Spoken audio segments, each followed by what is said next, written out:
नमस्कार, TNP news देख रहे हैं आप और बहुत स्वागत है आपका हमारे खास कार्यक्रम हुंकार में। और मैं हूं आपके साथ कोमल शर्मा। मिडिल ईस्ट में अमेरिका, इजरायल और ईरान के बीच बढ़ते संघर्ष ने पूरी दुनिया की अर्थव्यवस्था को झकझोर दिया है। जैसे ही हालात बिगड़े, ऊर्जा सप्लाई, व्यापार और वैश्विक बाजारों में अस्थिरता बढ़ गई।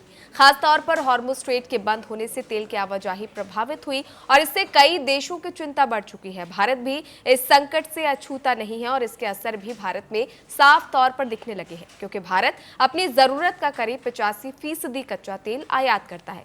इसमें बड़ा हिस्सा मिडिल ईस्ट से आता है। ऐसे में सप्लाई में रुकावट और कीमतों में उछाल का सीधा असर देश की अर्थव्यवस्था पर पड़ता है। तेल महंगा होने से आयात बिल बढ़ता है, जिससे व्यापार घाटा और रुपए पर दबाव बढ़ता है। इससे महंगाई बढ़ने का खतरा भी एक बार फिर से देश में मंडराने लगा है। बाजार एक्सपर्ट्स की माने तो जब तक युद्ध के पूरी तरह खत्म होने के संकेत नहीं मिलते, तब तक डॉलर के मुकाबले रुपए में बड़ी रिकवरी मुश्किल है। देश में बने इन हालातों को लेकर प्रधानमंत्री नरेंद्र मोदी ने संसद में अपना संबोधन दिया। पीएम ने कहा कि भारत के सामने भी अप्रत्याशित चुनौतियां हैं। उन्होंने इस संघर्ष का प्रभाव लंबे समय तक बने रहने की आशंका भी जताई है। आगे बढ़ने से पहले सुनिए पीएम मोदी ने और क्या कुछ कहा है। भारत के सामने भी इस युद्ध ने अप्रत्याशित चुनौतियां खड़ी कर दी हैं। ये चुनौतियां आर्थिक भी हैं, नेशनल सिक्योरिटी से जुड़ी भी हैं और मानवीय भी हैं। जिस क्षेत्र में युद्ध हो रहा है वो दुनिया के दूसरे देशों के साथ हमारे व्यापार का भी एक महत्वपूर्ण रास्ता है। विशेष रूप से कच्चे तेल और गैस की हमारी जरूरतों का एक बड़ा हिस्सा यही क्षेत्र पूरा करता है। भारत पर इसका कम से कम दुष्प्रभाव हो, इसके लिए निरंतर प्रयास किए जा रहे हैं। हमारी इकोनॉमी के फंडामेंटल्स मजबूत हैं और सरकार पल पल बदलते हालात पर नजर रखे हुए है।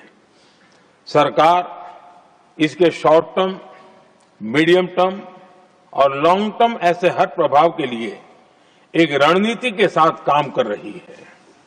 भारत सरकार ने एक इंटर मिनिस्ट्रियल ग्रुप भी बनाया है।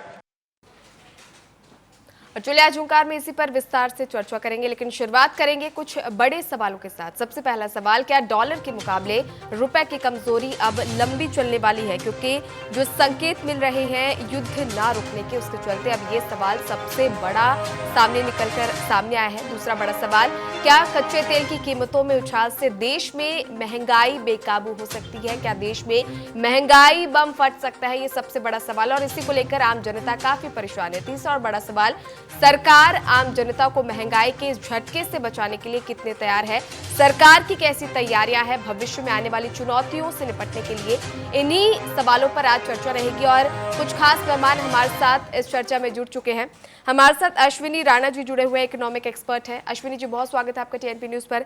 हमारे साथ सामाजिक कार्यकर्ता प्राची कौशिक जी भी इस चर्चा में जुड़ी हुई है। प्राची जी, बहुत स्वागत है आपका टीएनपी न्यूज पर।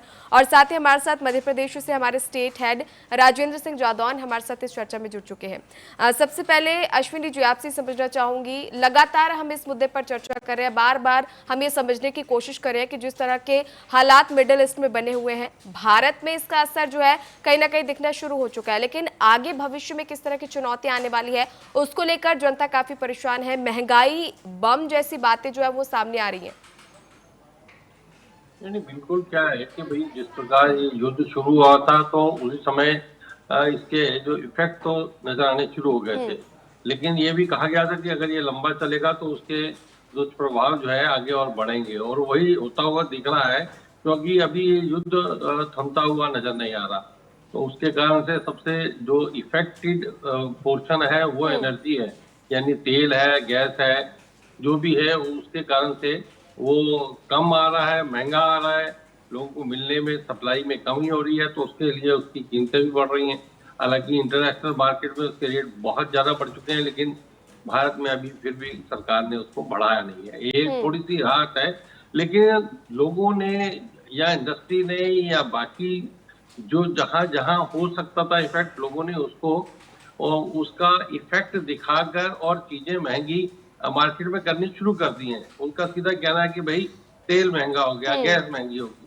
अब चाहे गैस से वो चीज इफेक्टेड ना होती हो, लेकिन फिर भी उन्होंने वो महंगी, अभी बिल्कुल। तेल का इफेक्ट आया नहीं क्योंकि तेल के रेट बढ़े नहीं है, लेकिन कुछ तो जो है वो स्वाभाविक है कि भाई कुछ महंगी हुई है चीजें, तो उसका असर तो है, लेकिन कुछ जो है उसको लोगों ने उसका एक डर दिखाकर और एक वो दिखाकर कि भाई जो कमाई करनी कर लो, कुछ उस तरह के भी लोग हैं जिसके कारण से जो है महंगाई जो है वो बिल्कुल। हमें होती हुई दिख रही है। दूसरा भारत के ऊपर ये है कि भाई दबाव बढ़ रहा है डॉलर का, डॉलर महंगा हो रहा है क्योंकि बहुत सारा जो निवेशक हैं वो देश से अपना पैसा निकाल के लगभग 8 अरब डॉलर जो है वो निकाल के जा चुके हैं, और जो तेल महंगा मिल रहा है तो उसके लिए और डॉलर महंगा देना पड़ता है, मतलब आपको ज्यादा पेमेंट करनी पड़ती है, बिल्कुल। तो ट्रेड डेफिसिट भी होता है, तो उसके कारण से भी महंगाई के ऊपर असर पड़ता है और वो दिखना शुरू हो गया। बिल्कुल। और जैसे कि प्राची जी, अश्विनी जी ने भी अभी कहा कि महंगाई का असर दिखना शुरू हो चुका है। ये साफ तौर पर आप छोटी छोटी दुकानों पर भी देख सकते हैं। जैसे हम चाय पीते हैं, छोटी टपरियाँ होती है, छोटी दुकानें होती है, वहाँ पर जो 10 रुपए की चाय है उससे अब 20 रुपए में बेचा जा रहा है।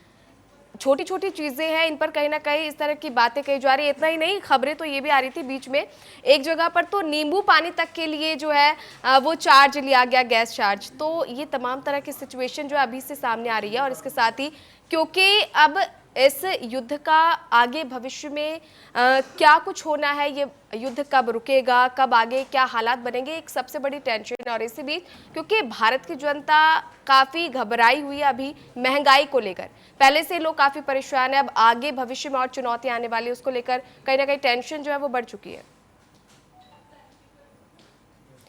प्राची जी, ऑडियो म्यूट है आपका। मंत्री जी ने जो बोला, प्रधानमंत्री जी ने पार्लियामेंट में जब ये कहा कि कोरोना जैसी सिचुएशन के लिए तैयार रहिए, तो जब देश का प्रधानमंत्री इस तरह की स्टेटमेंट दे रहा है तो कहीं ना कहीं हालात बहुत गंभीर हैं। और गंभीर इसलिए भी है क्योंकि जो प्रोडक्शन ऑफ ऑयल है वहां पे बमबारी हो चुकी है, जो स्टोरेज ऑफ ऑयल है उस पर भी बमबारी कर रहे हैं, नया प्रोडक्शन हो नहीं रहा है, और जो स्टोरेज है, शिप्स अटके पड़े हैं, उनको आने नहीं दिया जा रहा है। तो ऑयल और जो एनर्जी सेक्टर है वो पूरा ही लड़खड़ा गया है। और ये सिर्फ